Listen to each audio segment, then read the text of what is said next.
जय Hind ND aspirant. आज हम पढ़ेंगे Indus valley civilization.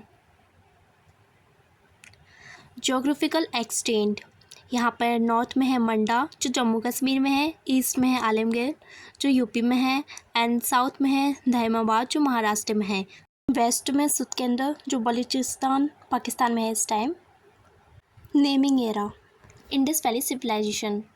Indus valley civilization इसलिए बोलते हैं क्योंकि ये इंडस वैली के पास थी। ब्रोंज एज सिविलाइजेशन इसलिए बोलते हैं क्योंकि यहाँ पर सबसे पहला जो मेटल मिला था वो ब्रोंज ही था। स्टोन के बाद हम बस वही यूज़ कर रहे हैं। और हड़प्पन सिविलाइजेशन इसलिए बोलते हैं क्योंकि यहाँ पर जो हमें सबसे पहली साइट जो दयाराम साहनी ने 1921 में डिस्कवर की थी वो हड़प्पन ही थी, तो इसका नाम हड़प्पन सिविलाइजेशन यहाँ से पड़ गया। हड़प्पन कल्चर को हमने 3 फेजेस में डिवाइड किया है। लेट हड़प्पन फेजेस जो 1900 बीसी से 1300 बीसी तक चला था। फिर मैच्योर हड़प्पन फेजेस है जो 2600 बीसी से 1900 बीसी तक चला था। अर्ली हड़प्पन फेज जो 3300 बीसी से 2600 बीसी तक चला था। Urban planning mastery, the Citadel versus the lower town. Citadel जो होता था वो सिटी के वेस्टर्न पार्ट में बना हुआ होता था और वहाँ पर सब अपर लोग रहते थे। द लोअर टाउन, यहाँ पर सब नॉर्मल पर्सन रहते थे और ये थोड़ा नीचे बना हुआ होता था सिटाडेल से। यहाँ पर सिटाडेल और लोअर टाउन में डिफरेंसेस दिया हुआ है। जो सिटाडेल था वो वेस्टर्न पार्ट में होता था सिटी के और लोअर टाउन ईस्टर्न पार्ट में होता था। सिटाडेल को ये लोग थोड़ा ऊपर बना देते जैसे कि कोई प्लेटफॉर्म की तरह, और जो लोअर टाउन होता था वो नेचुरल ग्राउंड पर ही बनता था। हम बात करें उनकी टाउन प्लानिंग की तो वहाँ पर जो भी हर एक स्ट्रीट होती थी वो एक दूसरे को 90 डिग्री पे काटती थी। जिन ब्रिक का वहाँ पे यूज़ हुआ था वो सारी यूनिफॉर्म डायमेंशन के साथ थी, तब उन सभी का साइज सेम ही था। एडवांस्ड ड्रेनेज थी। House had their own soak pits connecting to the main street drains, and जो भी ड्रेन्स थी वो सारी कवर्ड थी ऊपर से। अब वहाँ के इंफ्रास्ट्रक्चर की बात करते हैं, जहाँ पर मोहनजोदड़ो में द ग्रेट बाथ था और हड़प्पा में द ग्रेट ग्रैंडरीज। ग्रैंडरीज में ये लोग वहाँ पर अपना खाना स्टोर करते थे, और जो हड़प्पा में मिली थी वो 2 rows ऑफ 6 की थी, एंड ये मोहनजोदड़ो में भी फाउंड हुई थी। The great bath of Mohenjodaro, symmetrical staircases leading down to the water on the north and south end, मतलब नॉर्थ और साउथ एंड पे दोनों तरफ सीढ़ियाँ थी जो पानी के अंदर तक जा रही थी। एंड काफ़ी हिस्टोरियन बिलीव करते हैं कि ये लोग इसको रिचुअल्स बाथिंग के लिए यूज़ करते थे। ग्रेट बाथ वाटर प्रूफ भी था, मतलब इससे कोई वाटर लीक नहीं होता था, बिकॉज पहले तो इन्होंने जो ईंट यूज़ करी थी वो बर्न हो रखी थी, मतलब कि जैसे भट्टी में आज भी हम लोग ईंटों को गर्म करते हैं वैसे ही। एंड ब्रिक वर्क जो था वो टाइटली फिटेड हुआ था and seal with a layer of natural bitumen to prevent leaks. Economic pillars of the civilisation, first is agriculture foundation. वो लोग एग्रीकल्चर बहुत करते थे। वो लोग wheat, barley, mustard, sesames and early evidence of rice and husk found at Lothal. Animal husbandry, domestication of sheeps, goats, pigs and humpless bulls. ये लोग इन animals को पालते थे। द वाटर इकोनॉमी, मतलब ये लोग यहाँ पर तब कोई करेंसी यूज़ नहीं होती थी तो ये लोग एक्सचेंज करते थे, जैसे कि कुछ किसी ने सामान लिया उसके बदले उसको कुछ और दे दिया, ऐसे एक्सचेंज करते थे, तो वहाँ पर उसको वाटर सिस्टम बोला जाता है। Copper source natively from the Khetri mines इन राजस्थान, राजस्थान से हम ये लोग लेते थे इसको। टिन इम्पोर्ट करा जाता था अफ़गानिस्तान से थ्रू द ट्रेड, एंड इन्हीं से मिलकर बना हमारा ब्रोनेज, क्योंकि कॉपर और टिन ही ब्रोंज बनाते हैं। लोग टूल्स, वेपन्स, आर्ट सब इसी से यूज़ करके बनाते थे, और जो वहाँ की फेमस डांसिंग गर्ल है स्टैचू है वो भी इसी से बना है। The standards of commerce, the material weights were predominantly carved from charred stone into perfect cubical shape. The way 16 system, ये लोग 16 की मल्टीपल्स को यूज़ करते थे। The implications, such strict uniformly across thousands of miles prove the existence of a powerful centralized commercial administration. मतलब वहाँ पर thousands of meals के प्रूफ मिले हैं कि वहाँ ऐसा होता था। स्क्रिप्ट की बात करें तो वो लोग लिखते तो थे, रिटन स्क्रिप्ट थी, बट आज तक कोई उसको पढ़ नहीं पाया है, इसीलिए इसको प्रोटो हिस्टोरिक कहते हैं rather than fully historic. And pictographic थे, मतलब वो जो लिखते थे किसी भी अल्फ़ाबेट के यूज़ नहीं करते थे, वो सिंबल का या फिर एनिमल मोटिव पिक्चर ऐसे यूज़ करते थे। एंड स्क्रिप्ट लिखने का मेथड को हम कहते हैं ब्रूस्टो फेनेडन मेथड। मतलब फर्स्ट लाइन को वो राइट टू लेफ़्ट लिखेंगे, सेकंड को left to right, and alternately इस प्रोसेस को ही रिपीट करेंगे वो लोग। बात करें कल्चर एंड बिलीव्स की, तो वहाँ पर पशुपति महादेव, ये वहाँ पर सील मिली थी जिसमें योगी पोस्चर में बैठे हुए थे ये, एंड एनिमल्स वहाँ पर उनके चारों तरफ बैठे हुए थे। एंड वहाँ पर एक मदर गॉडेस की भी मूर्ति मिली थी जो रिप्रेजेंट करती है फर्टिलिटी गॉडेस। मतलब वो लोग वर्शिप ऑफ नेचर क्रिएशन पे ज़्यादा बिलीव करते थे। कुछ ट्रीज़ के एंड एनिमल्स की भी पूजा करते थे, लाइक जैसे यूनिकॉर्न्स, पीपल की ट्री, इसकी वो पूजा करते थे। नेक्स्ट हम बात करेंगे पशुपति सील की, जो हर एक एग्ज़ाम के लिए बहुत इंपॉर्टेंट रहती है। इसमें प्रोटो सेवा है जो योगी के पोस्चर में बैठे हुए हैं, and dinosaur, elephant, tiger, buffalo and 2 dears, मतलब वो उनके पैरों में बैठे हुए हैं। हम बात करते हैं एक्सकैवेशन की, मतलब कब किसने कहाँ की खोज की थी। चलिए शुरू करते हैं। हड़प्पा की थी दयाराम साहनी जी ने, जो 1921 में की थी, और लोकेशन की बात करें तो पंजाब पाकिस्तान, और रिवर वहाँ पे रावी बहती है।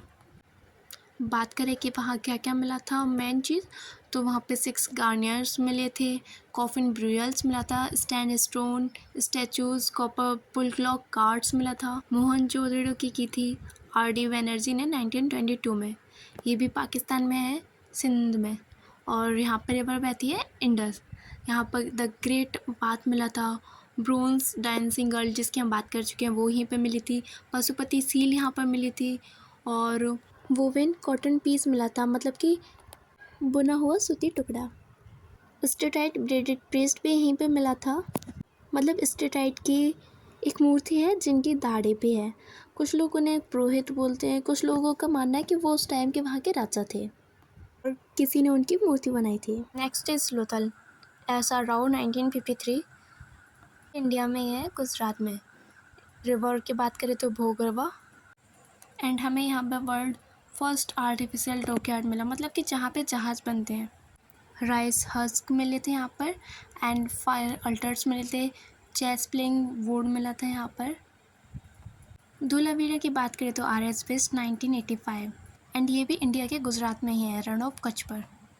एंड हमें यहाँ पर advance water harnessing and reservoirs देखने को मिलता है, एंड यहाँ पे UPSC ने क्वेश्चन भी पूछ रखा है 2021 में।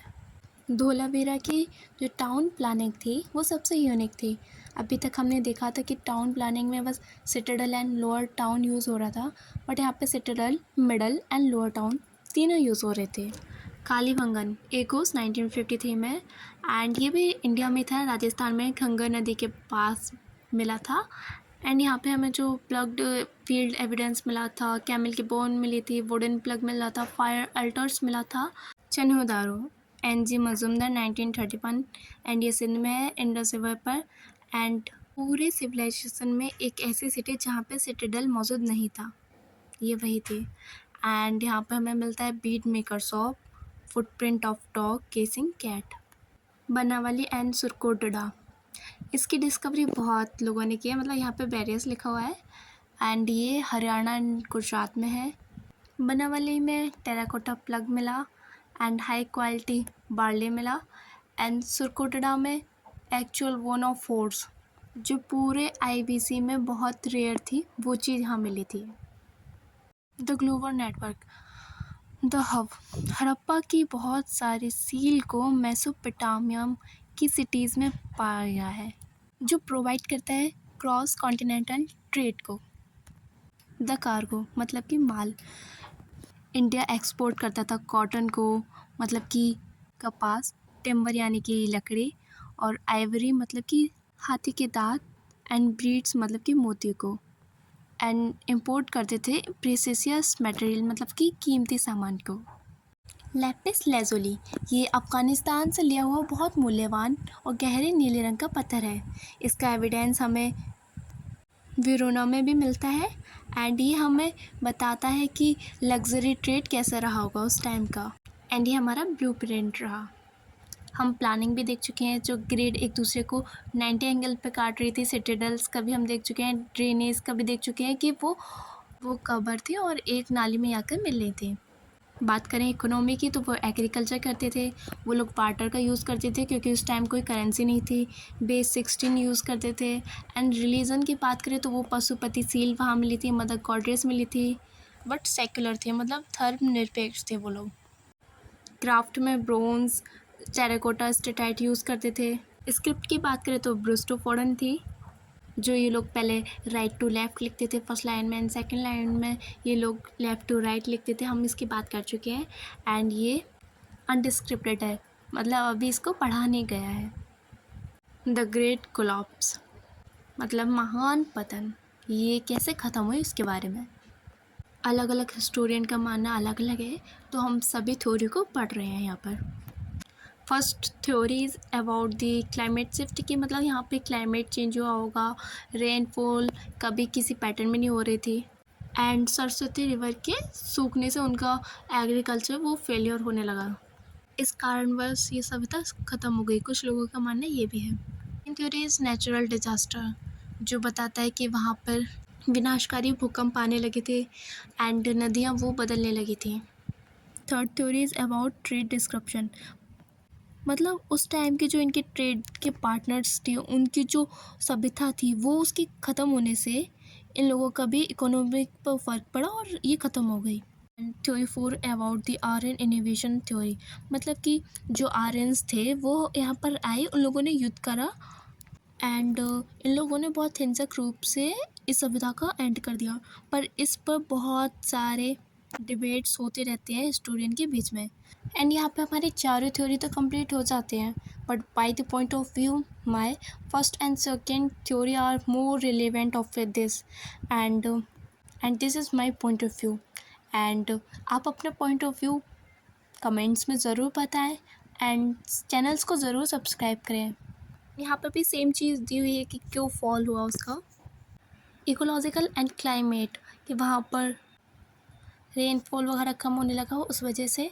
हाइड्रोलॉजिकल, कि वहाँ पे रिवर्स थी वो सूखने लगी, यहाँ पे सरस्वती रिवर वो सूख गई। एंड थर्ड यहाँ पे दे दिया एक्सटर्नल प्रेशर, आर्यंस का, जो हमने बताया था कि उन लोगों ने जबरदस्ती ख़त्म कर दी सभ्यता को। एंड इकोलॉजिकल कोलैप्स भी दिया हुआ है कि उस टाइम के जो ट्रेड पार्टनर्स थे मेसोपोटामिया, उनका पतन होने लगा। इस कारणवश इंडस वैली सिविलाइजेशन का भी पतन हो गया।